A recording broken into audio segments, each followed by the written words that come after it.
3. Jesus died for you! Whoa, okay, you may be seeing more. You ready? 1, 2, 3. Jesus died for you! To help them find their way. How can we reach a world we never touch? How can we show them Christ if we never show them love? Just to say we care will never be enough. How can we reach a world we never touch? Parents as well. One exciting thing that's happened for me here this week was we were able to play a game of basketball, and there's about 5 or 6 kids there to start. And by the time that the game had ended, there's about 35 to 40 teenage guys on the sidelines watching us play. And at the end of the game, we all brought them together. We were able to share the gospel with about 35 to 40 teenage guys there that day, right on the basketball court. The gospel was clearly presented, and about 5 or 6 of those kids stepped out in front of their peers and their friends to profess Christ as their Savior and trusted Christ that day. So that's one thing that I thought was really powerful this week was after one of the meetings, a little girl came up and I was a separator, and I asked her why she came over to see me. And she started to say something, but she just broke down into tears. And at first I was afraid because I thought they were like not good tears. But then later, after talking to Rachel, I found out that they were tears of joy, and she was overwhelmed by what she had just done by making the decision of asking Jesus Christ into her heart.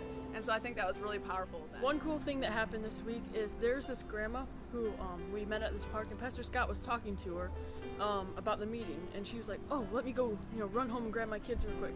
So she drove home and grabbed her 3 little girl grandkids and drove back. But by the time that happened, the meeting was over already, and she was so sad. She was asking if we could do it again and all this kind of stuff. So we stopped and did a little short pocket meeting. Taylor did her ropes and I did mine. We got to explain it to her 3 little kids, and she was so happy. She was like repeating "God bless you" over and over again, and just thanking us so much for explaining the gospel to her kids better than she could, because she wanted them to know what it was. Sharing the good news. And the third day, I had a really cool opportunity.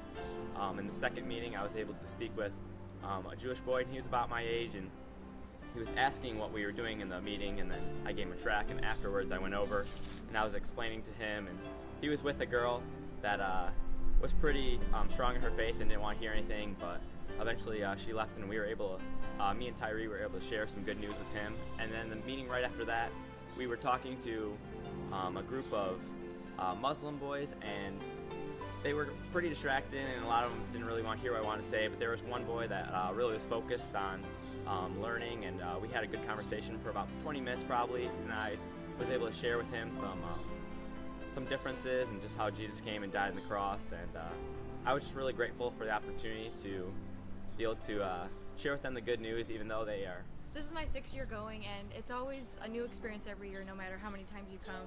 You run into different situations and everything, and just seeing people grow throughout the years, and me too, seeing new people that come in for this trip, and seeing a whole new side of who they are, and that they really want to serve God, and it's just this trip is just so encouraging, and it just we do the meetings for the kids, but it's great to see, looking over at the side and seeing the teenagers and the parents also listening intently to the stories, and then asking us afterwards and thanking us for coming out to the parks to preach the gospel to them. It's been really eye-opening to see these people's need for God and for some hope.